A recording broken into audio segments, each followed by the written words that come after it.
Nada é o que parece em Star Wars: A Ameaça Fantasma, um filme no qual personagens, heróis e vilões escondem o seu verdadeiro eu.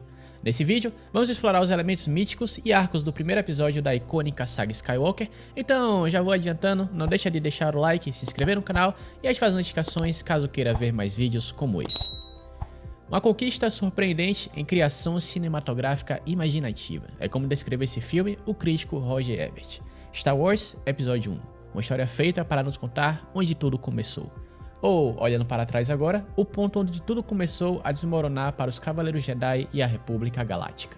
Em 1977, Star Wars Uma Nova Esperança foi usado, mas ninguém tinha grandes expectativas para o filme, exceto seu criador George Lucas. Em contraste, Star Wars: A Ameaça Fantasma de 1999 iniciou sua produção em meio a uma maré de antecipação dos criativos que trabalhavam nele aos fãs que achavam que a saga Skywalker havia terminado com a redenção de Darth Vader no final de Star Wars: O Retorno de Jedi, lá em 1983, 16 anos atrás. Embora os detalhes da queda de Anakin Skywalker para o lado sombrio tenham permanecido um mistério para o público por 16 anos, as sementes da história haviam sido plantadas quando Lucas planejou a trilogia original.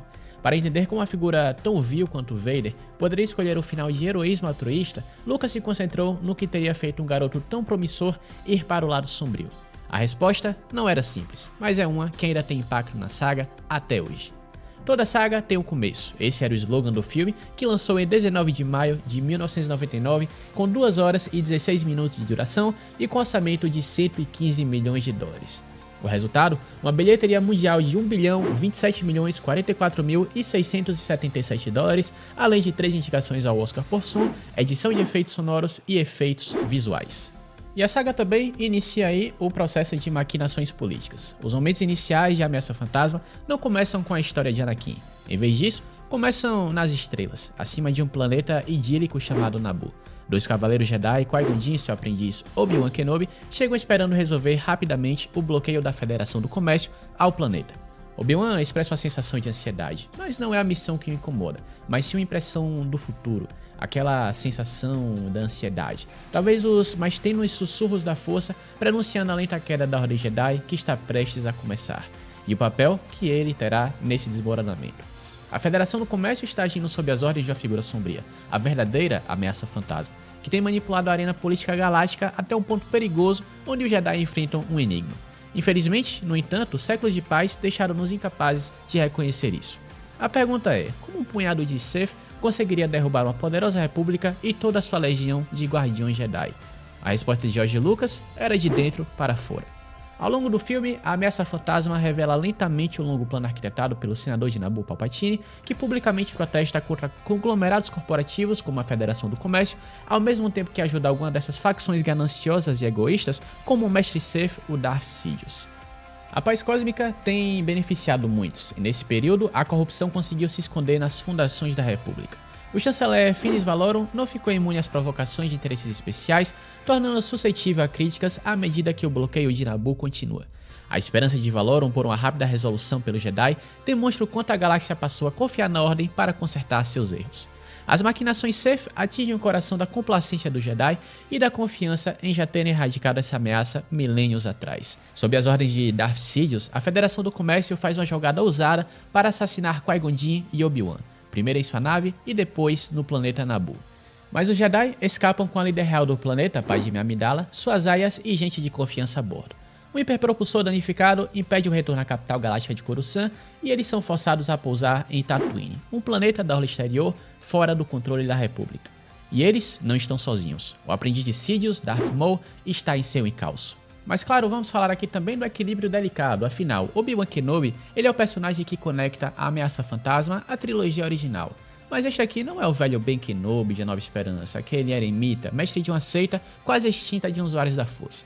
Aqui, Obi-Wan está no início dessa jornada para se tornar Cavaleiro Jedi e da autonomia que isso traz. Mas ele ainda não está pronto. A primeira conversa entre Obi-Wan e seu mestre Jedi Qui-Gon, na nave da Federação ali no começo do filme, mostra a visão de Lucas para o Jedi.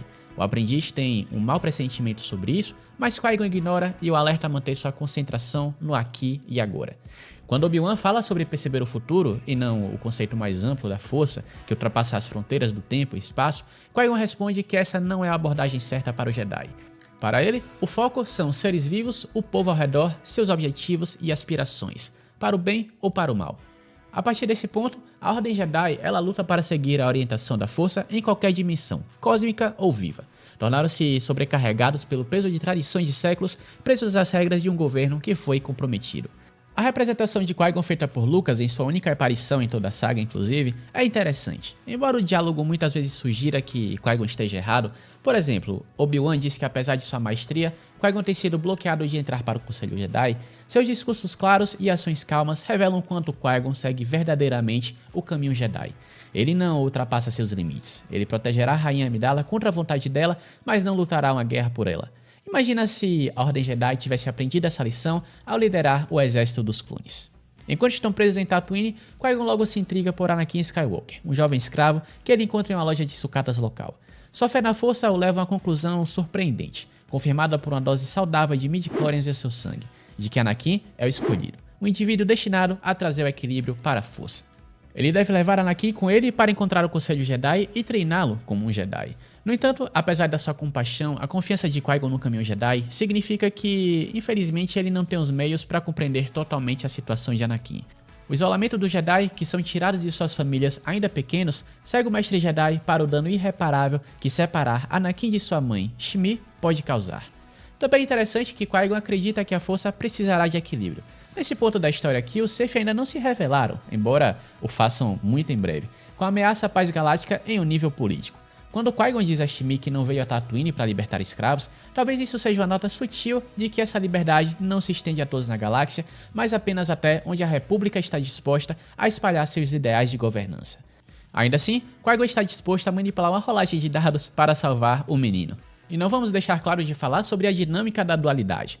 De todos os episódios de Star Wars, a Ameaça Fantasma oferece os vislumbres mais sutis da dinâmica de oposição que existe dentro de todos nós. O filme apresenta opostos em ação, tecnologia versus natureza, Sith versus Jedi, egoísmo versus altruísmo. Temas que se estendem por toda a saga, inclusive entre livros, quadrinhos, animações e muito mais. A dualidade existe em todas as coisas, mesmo no público e nos críticos, razão pela qual ressoa tão bem na narrativa. Inclusive, na época da sua estreia, Ameaça Fantasma foi um filme diferente dependendo de quem eu estava assistindo. Para muitos adultos, foi um retorno ao universo amado de sua juventude. A história de Luke Skywalker, cuja compaixão por seu pai o trouxe de volta à luz anos depois de cair no lado sombrio, era confortável e familiar. Nos anos seguintes, entre o lançamento da trilogia original e as prequels, muitos desses fãs imaginavam como um cavaleiro Jedi chamado Anakin Skywalker poderia ter se tornado o temido Darth Vader. A Ameaça Fantasma ofereceu uma resposta. Para incontáveis outros, entretanto, o episódio 1 foi exatamente isso, o primeiro ato, o começo de uma história que ainda iria se desdobrar. Talvez esses novos fãs vieram pelo espetáculo, uma tarde aventureira no cinema, mas momentos como "Não, eu sou seu pai", ditas por Vader a seu filho machucado, não definiam a experiência deles em Star Wars. Isso se eles sequer sabiam disso. Enquanto Obi-Wan é uma ligação com a trilogia original e Qui-Gon representa o misticismo da força, é através das lentes de Anakin e Padmé que uma nova geração inteira de fãs é trazida para o universo Star Wars. Esses dois jovens, em uma jornada cheia de ação e politicagem, foram a nova entrada de uma galáxia muito, muito distante. A partir daquele momento, havia dois tipos distintos de experiência para a saga. Aqueles que começaram a ser fãs com a jornada heróica de Luke em oposição a Darth Vader e aqueles que viram o jovem garoto antes das tentações do lado sombrio tomarem conta, antes da perda da inocência. O garoto, o mito Anakin Skywalker. Um escravo, ou pessoa humilde que se eleva à grandeza heróica, é um clichê bem estabelecido, tanto na religião quanto na mitologia. Mas a introdução de Anakin Skywalker como uma criança, ainda assim foi um movimento inesperado de Lucas e serviu a um importante propósito narrativo. Não podemos lamentar o que Anakin perde sem primeiro vê-lo em um estado de inocência. Ele pode ter trabalhado como escravo, mas tinha um propósito, uma paixão e uma mãe que era devotada a ele, tanto que estava disposta a deixá-lo seguir seus sonhos de se tornar um Jedi. Outros temas míticos são inseridos na história. No primeiro encontro de Anakin com a Rainha Amidala, disfarçada como a humilde serva Padmé, na loja de Watto, ele pergunta se ela é um anjo. Na mitologia, anjos representam seres divinos enviados para intervir ou entregar mensagens de uma entidade superior. O sonho de Anakin, por algo mais grandioso, ganha peso com a chegada da jovem, o que se confirma quando ele percebe que Qui-Gon não é apenas um viajante perdido, mas sim um lendário cavaleiro Jedi. A fascinação quase divina de Anakin por Padmé nunca desaparece ao longo da trilogia prequel. Após a morte de seu primeiro mentor, Qui-Gon, e mais tarde de sua mãe Shmi, Padmé quem encarna as mais puras esperanças e sonhos de uma criança escravizada. Para Anakin, é um sonho que eventualmente cruza a linha e vira obsessão. Anakin prova seu valor heróico quase imediatamente na emocionante cena da corrida de pods do clássico de Boonta Eve. Aqui, ele revela suas habilidades quase sobrenaturais e sua determinação a derrotar vários competidores renomados, e alguns nem tão honrados. Anakin ganha mais do que apenas as peças necessárias para consertar o hiperpropulsor e levar Padmé a Coruscant para pleitear por seu povo. Ele também conquista sua liberdade e a chance de se tornar um Jedi. Um dia, ele promete, voltará para libertar os escravos, especialmente sua mãe. Com seu novo protegido atrás dele, Qui-Gon retorna à nave apenas para ser atacado repentinamente por uma figura misteriosa encapuzada empunhando um sabre de luz vermelho. A revelação de um Lord Sith em Tatooine muda completamente o jogo. Se ainda havia dúvidas sobre por que a força havia guiado Qui-Gon até um prodígio infantil no deserto, elas agora desaparecem. Em termos míticos, Anakin é a solução cósmica para a escuridão que vem se acumulando na galáxia. Durante o resto da história, a jornada de Anakin está intimamente ligada às decisões de Padmé e do Jedi. Enquanto a rainha e o Conselho Jedi lutam com suas respectivas tribulações, Anakin é passado entre eles, representando aos olhos do espectador como a burocracia e os processos lentos complicam o sistema. E claro, não vamos deixar de mencionar a verdadeira força de Star Wars aqui, antes da gente ir pro próximo bloco, porque mesmo antes de Skywalker se tornar o centro das histórias de Star Wars, havia uma pessoa que conhecia a jornada do herói melhor do que ninguém. É claro, George Lucas. O documentário O Início, criando o episódio 1, acompanha o processo criativo de Lucas, trazendo imagens inéditas dos bastidores, desde os primeiros dias de produção de Ameaça Fantasma até as filmagens.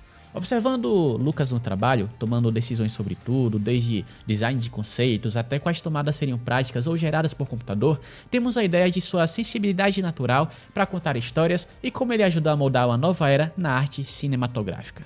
O que ajudou a conhecer essa visão foram as pessoas que Lucas trouxe para o processo, desde talentos novos como o artista Doug Chiang até colaboradores experientes como o compositor John Williams.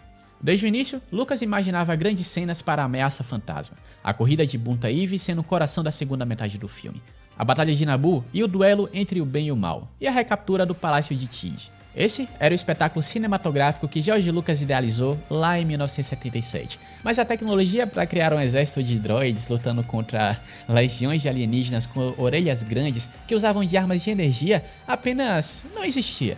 Assim como Uma Nova Esperança fez 22 anos antes, a Ameaça Fantasma empurrou a indústria do cinema para o futuro. Os efeitos visuais surpreendentes certamente ajudaram o filme a impactar a bilheteria, com fãs visitando múltiplas vezes os cinemas para absorver todos eles.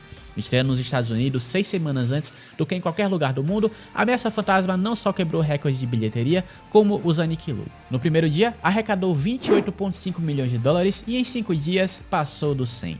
Em média, 20.808 dólares foram arrecadados por sala de cinema, uma métrica que chegava em apenas 8 mil para grandes blockbusters em finais de semana ótimos. Para surpresa de ninguém, o filme foi o melhor filme com sucesso financeiro em 1999. Atualmente, na lista de filmes com maiores bilheterias, ele está na posição de número 47. Mas, olha só o detalhe, muitos desses filmes que estão à sua frente lançaram quase uma década e meia depois. E se a gente for falar da Ordem Mundial de Star Wars, a nova Ordem Mundial de Naboo também se encontra aqui nesse filme.